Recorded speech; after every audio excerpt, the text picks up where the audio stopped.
That's true. I guess it's the price you pay. People will start to recognize me more, and I'm sure those aren't going to be the only parts that I play. More than just a cinematic icon, Kevin Peter Hall is the imposing man who brought Predator and Warren Merriweather to life in 227. Beneath his tough appearance hides a fragile spirit whose terrible disappearance is horrifying and devastating. What tragic events occurred during Kevin Peter Hall's last minutes on Earth? What happened will be disclosed. In this emotional exploration of its final chapters, you will be amazed. Childhood and career. The Hall family could be considered a true basketball team from the early days, when they lived in Pittsburgh, Pennsylvania, a city famous for its steel industry. Given the stature of the family members, it is not surprising to compare them to a basketball team. Charles, the father, was a muscular man of 6 feet tall, while Sylvia, the mother, was equally impressive at 6 feet tall. Height seemed to be a strong genetic factor in this family, and that was most evident in their son, Hall. Hall stood out from birth, and, as he grew older, he quickly surpassed his parents. At an incredible 7 feet 2 inches, Hall became the tallest member of the family, a true giant in everyone's eyes. But Hall wasn't the only one in the family with impressive height. Each of his brothers was at least 6 feet tall, making them a family of impressive and respected gentle giants. At Penn Hills High School, Hall showed his talent on the basketball court. With his towering height and exceptional skills, he quickly became the star of the team. Hall not only relied on his height to excel, but also had incredible ball control and scoring ability. With an average of 18 points per game and 10 rebounds, he became one of the best players in the school. These accomplishments attracted the attention of many colleges, and before long, Hall was offered a college basketball scholarship, paving a promising path for his basketball career. At George Washington University, Hall continued to shine on the basketball court, but more notable was the intense passion he began to cultivate for the performing arts. His heart always belonged to the stage, where he could express his emotions and creativity in a way that basketball could not. To satisfy both needs, Hall decided to study performing arts. During this time, Hall met Jay Fennicle, a peer with a similar artistic and adventurous spirit. Their friendship blossomed quickly, not only because they shared a love of the arts, but also because they were both on the verge of major changes in their lives. Although their paths parted after graduation, with Hall embarking on a brief professional basketball career in Venezuela and Fennicle following the call of Hollywood, their friendship never wavered. In Venezuela, Hall realized that his passion for basketball was fading, replaced by a strong desire to return to the stage. During the short time he played, he not only felt monotonous, but also lacked the emotional connection he had experienced when being in front of audiences in the performing arts. The decision to leave professional basketball to find his true passion wasn't easy, but Hall knew the stage was his true place. When Hall and Fennicle met again in Los Angeles, it was clear that life had brought them together again to continue the artistic journey they had started in college. The City of Angels, with its charm and endless opportunity, became a new home for both of them, where they not only found common ground in their work, but also helped each other overcome personal challenges.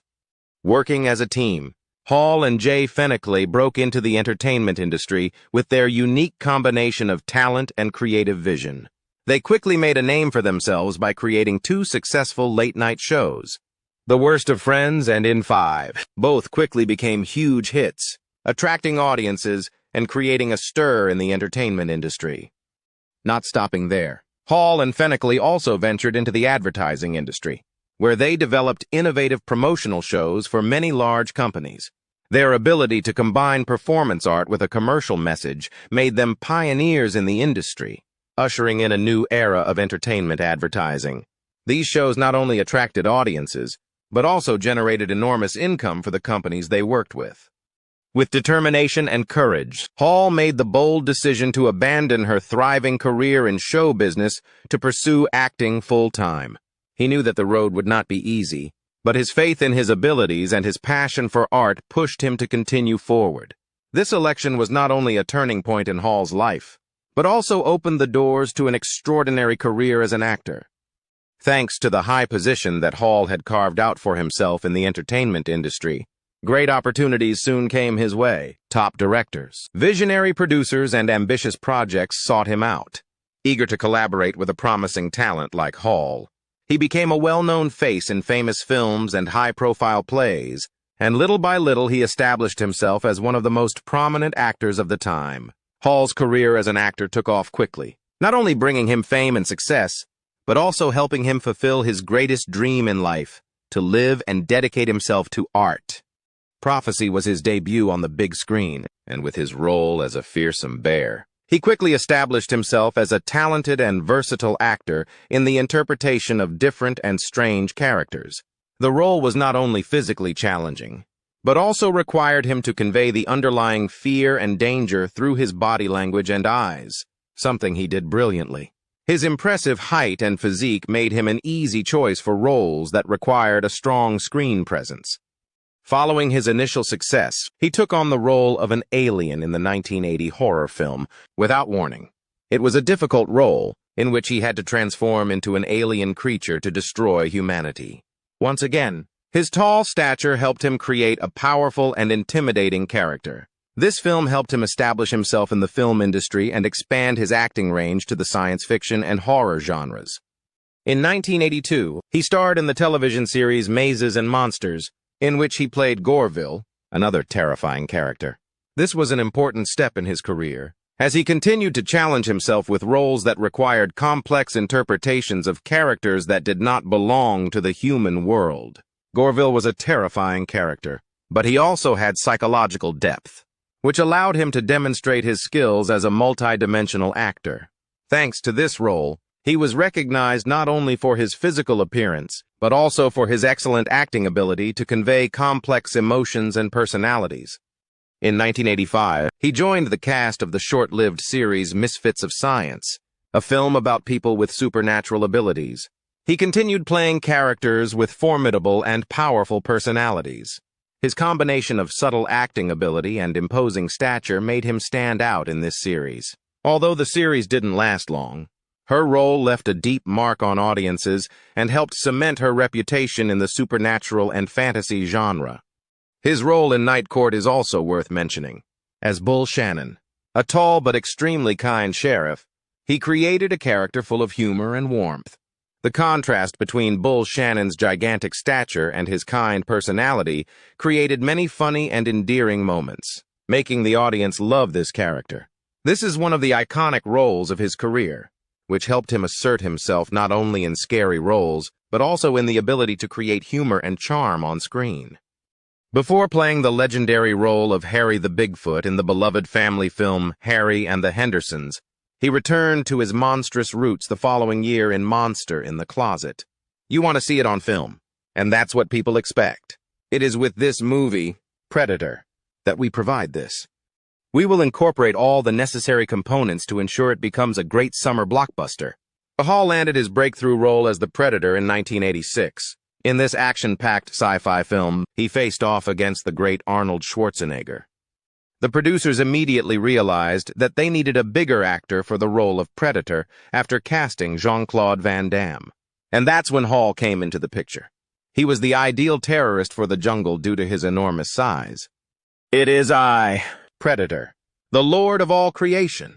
Problems arise with any role one plays, and being a defendant in a legal case is no exception. Weighing over 200 pounds, the Predator suit was a massive beast. Hall needed a specialized harness to carry him. Despite being big and strong, he put on a custom-made cooling suit to stay cool under all that rubber. Still, he only managed to stay in the suit for almost 2 hours, until it got too hot. The position required a lot of physical effort. An interesting appearance by Hall was as a helicopter pilot at the end of the film, demonstrating his flexibility as an actor. But it wasn't the end of Hall's career. In the 1990 sequel, he made a triumphant return to the world of Predator, where he faced off against Danny Glover and Gary Busey. He went from the jungle to the circus in Big Top Pee-wee, following his famous Alien act. Although he was never cast in the role of Geordie LaForge, he managed to make quite an impression on the Star Trek canon. Ultimately, the role went to LeVar Burton. In addition to his regular television appearances, Hall had recurring roles on 227 and brought back the iconic character of Harry for Harry and the Hendersons. Curiously, he became known as one of the tallest performers to ever appear in the Star Trek series thanks to his very tall stature, which made him stand out in that universe. Death and life of the individual. As exciting as Hall's professional life was, his personal life was far more moving. He met his soulmate, actress Elena Reed, during the filming of 227. They married in real life in 1988 after their on-screen relationship grew and had 2 lovely children together. Unfortunately, Hall broke the terrible news that he had contracted HIV through a blood transfusion while filming the first season of Harry and the Hendersons. His condition deteriorated rapidly, and he died of pneumonia caused by AIDS on April 10, 1991, a few days before his 36th birthday. His sudden death deeply saddened the entertainment world and his family. While there is no doubt that Hall left his mark on us, he is far from the only one of the beloved cast members of 227 to have done so, along with the other cast members who have passed away. We will remember those who brought joy and laughter to our lives. Rose Lee Holloway is played by Elena Reed Hall. Elena was not just a student in the mid-60s. She was one of the main protagonists on the Kent State University stage. From serious works like Streets of New York to more whimsical farces, he dove headlong into them all. In the Sky, a towering figure flies like Superman. Plus, it wasn't your typical distinguished E-theater company. His training location was the Turner Stump Theater. He mastered the art of acting, stage presence, and chameleon-like transitions between roles. She became a renowned vocalist thanks to the self-confidence and magnetic personality she honed throughout this experience. However, Elena's talent went beyond the stage. She was also one of the main protagonists of the area's music scene. When she was younger, she was part of the girl group Tiny and the Donaways. For his voice, this was something very important. Being part of a group helped him develop essential skills for any singer, the ability to blend, harmonize, and even dance. Things escalated in the fall of 1966. The Velour was a new band I was a part of. This group was fuming. Elena was among them, along with Bob Boetcher, Bruce Rusin, Marty Kralik, and Glenn Lucas. This incredible music was created by the magic of each individual. The Velours were serious. For over 2 years, beginning in February 1967, they performed at the Cove in Kent, Ohio, 5 nights a week. It was like a rigorous crash course in music. They perfected their sound, mastered their stage persona, and amassed an incredibly devoted fan base. This life-changing event prepared the group to reach even greater heights and completely transform them as people. As a professional, Elena began her career in Philadelphia and off-Broadway. It was like going to a military performing arts academy. It was that rigorous. He was part of the original cast of the off-Broadway play Sgt. Pepper's Lonely Hearts Club Band. On tour in 1974, he demonstrated his versatility by acting in both outrageous rock musicals and dark dramatic roles. She cemented her status as a renowned stage actress by performing brilliantly in productions such as Chicago and Hair. His life changed in 1976. She was given the role of Olivia on Sesame Street. Gordon's little sister Olivia was a joy and a true trendsetter. Many children adored her. Elena became a television phenomenon for the way she brought her role to life. However, his passion for the stage went beyond Sesame Street. I was filming 2 comedies in Los Angeles, 227 and Sesame Street, at the same time. Can you believe it? That's dedication. Her career on the show ended in 1988, but she continued to grace our screens with guest appearances on comedies such as Blossom and Herman's Head. Her incredible voice was also used in animated films such as Where's Carmen Sandiego? Thanks to his adaptability, he won fans of all ages. Elena was a film and television star. In 1992, he proved he could do anything by starring in the unconventional comedy Death Overtakes Him. That same year, he starred in Cruel Intentions, a teenage drama. With the success of the film, he gained the admiration of a whole new demographic. He had a significant influence on the film. Despite the smallness of his role, when Elena was younger, she began her romantic relationship with Richard Cook. The deep affection they felt for each other is evident in the fact that they had 2 children together. Unfortunately, Their marriage was short-lived. Elena met actor Kevin Peter Hall on the set of the comedy 227. They married in December 1988. After their on-screen relationship turned into a real-life romance. Their happiness was tragically cut short when Kevin died in 1991, leaving Elena devastated. It was a terrible loss, and Elena lost her fight against breast cancer a few years later. He was 63 years old when he died on December 17, 2009 in Santa Monica, California, at St. Terrence Carter Health Center as Fred Dalton. Terry Carter's talent went beyond acting. He turned his dreams of being a lawyer into a successful and innovative career, as he was a dedicated and professional person. Carter made a lasting impression as an Emmy-winning producer of interracial instructional films, the first black news anchor, and one of the first African Americans to gain equal rights in an American sitcom. He was not involved in the Suge Knight hit and run in 2015, contrary to what had previously been claimed. John Everett DeCoste was born in New York to Argentine and Dominican parents in 1928. Carter spent his childhood in Williamsburg, Brooklyn, where he learned the language. At the age of 8, he was already picketing with his father, a sign of an upbringing that instilled in him a strong sense of civic duty. After finishing high school, he enlisted in the U.S. Merchant Marine. Upon his return, he worked at the Museum of Modern Art, where he cultivated a deep admiration for cinema.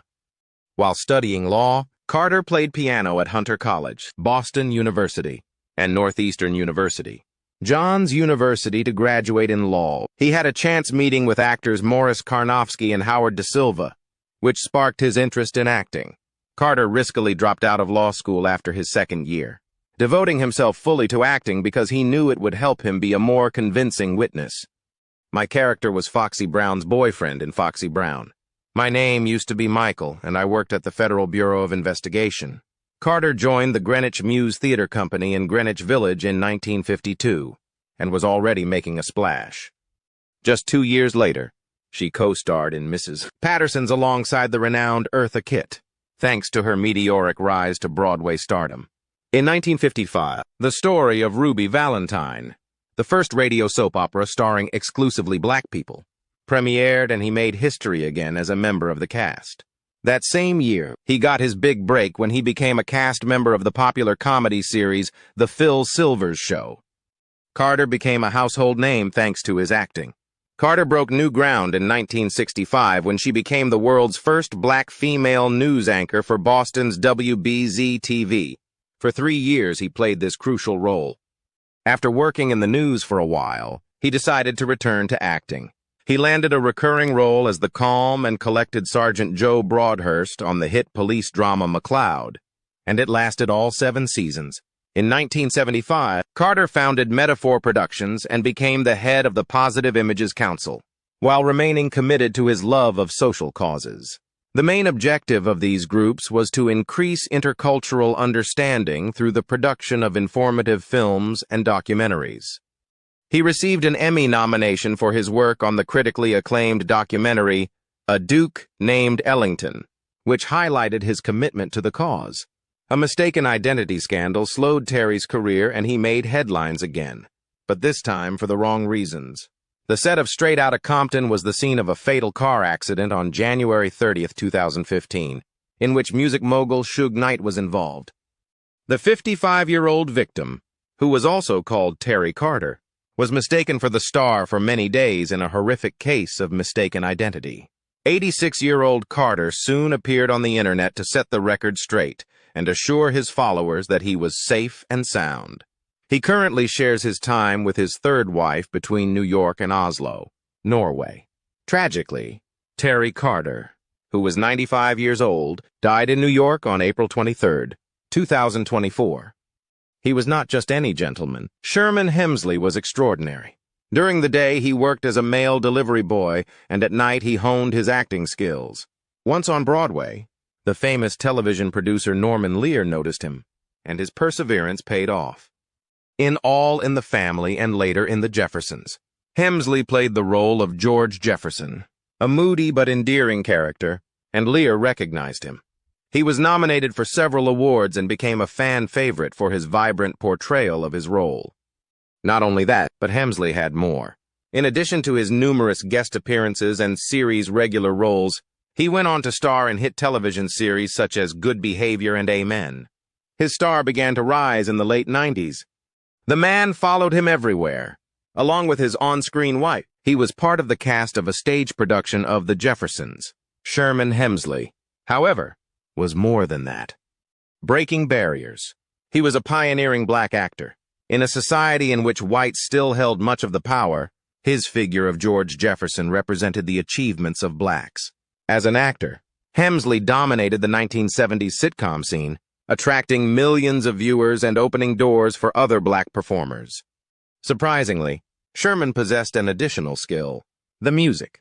His 1989 single, Ain't That a Kick in the Head, proved that he was a talented jazz pianist and amazed everyone. Despite his fiery personality, George Jefferson was a big fan of 1970s progressive rock, such as Nectar, Gentle Giant, and Gong. Complex music was his favorite. That Sherman Hemsley was so adaptable and amazing is evident. However, Sherman had many other skills besides acting. In 2001, in Who Wants to Be a Millionaire, he demonstrated his intelligence and won a significant sum that he donated to charity. And if that were not enough, he acted as a voice actor in Family Guy. Sherman loved his fictional creations. He brought back George Jefferson for a 2011 special on Tyler Perry's House of Pain, which delighted fans. That was the last time we got to see him in his iconic role as George on television. At age 74, Sherman tragically passed away on July 24, 2012, at his home in El Paso, Texas. Complications from lung cancer, including superior vena cava syndrome, ultimately proved fatal for him. Julian Barlow, played by Paul Winfield. We know that Paul Winfield was born in Dallas, Texas, sometime between 1939 and 1941, but his exact date of birth is a bit murky. His mother was a union organizer, a strong, single woman who raised him. Even his stepfather was a diligent worker. He hauled garbage and built houses. Although Paul's educational path was not easy, his passion for learning shined through. Some universities were in his sights: Portland State, Stanford, UCLA, LA, City College, Hawaii, and UC Santa Barbara.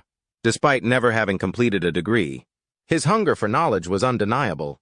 Paul had an unusual academic career, but his true calling was about to be revealed. He developed an intense passion for acting and ended up becoming an expert on stage. He perfected his art in the actor's studio, which ended up making him a formidable performer. Paul was an innovator at a time when black performers had a hard time breaking into the industry. He changed the rules of the game with his Oscar-nominated performance opposite Cicely Tyson in Sounder. Thanks to him, black actors could make their way as protagonists. Paul has a great capacity to adapt. In both the comedic Uptown Saturday Night and the dramatic Sounder, he felt at home. He studied acting school all his life and never stopped challenging himself and accepting more difficult roles. His career took off after landing a brief role in Perry Mason in 1965, Julia, in which Paul Winfield co-starred with Diane Carroll, catapulted Winfield to fame. There was a lot of racial animosity at the time, so this was significant. Never before had a black woman starred in a television series. In the 1978 miniseries King, he also played the legendary Dr. Martin Luther King Jr. However, it was in Sounder where he truly amazed audiences. A Best Actor nomination at the Academy Awards rightly came his way. For all black performers, it was a victory. Not just for him. He and his co-star Cicely Tyson were pioneers in Hollywood. Before 1973, black actors were underrepresented in the leading acting categories at the Oscars. The dynamic changed that year thanks to Paul, Cicely, and Diana Ross, who also received a nomination. At the Oscars, they helped dismantle discriminatory barriers. Paul was a true acting chameleon, never limiting himself to just one type of role. From serious dramas to sci-fi adventures, it was everywhere. He even returned to play a character in the remake of Sounder. Beyond his dramatic roles, he had a gift for science fiction. Fans loved him in Star Trek and Terminator. He brought the same charisma to those futuristic worlds as he did to the real-life characters. His talent was not limited to on-screen performances. Paul also acted as a voice actor in series such as Spider-Man and The Magic School Bus. He even played a funny parody of Don King on The Simpsons. He was also the legendary narrator of the true crime series City Confidential. Nor should we overlook his status as a legend on stage. He became recognized for his work in film and television, but his true passion was the stage. He performed in the nation's capital, on Broadway and in Los Angeles. This man was good at what he did. There was a complicated and intimate aspect to Paul's life, beyond his notable public presence. It has long been known that he was gay, although he never declared himself as such. Interestingly, he had a relationship with Cicely Tyson, his Sounder co-star, before accepting himself. After ending a romance with architect Charles Gillen Jr., she began a 30-year relationship that would continue until Charles' death in 2002 from bone cancer. 2 years later, Paul tragically died of a heart attack after a long battle with diabetes and obesity. Forest Lawn Memorial Park is where Paul and Charles were buried.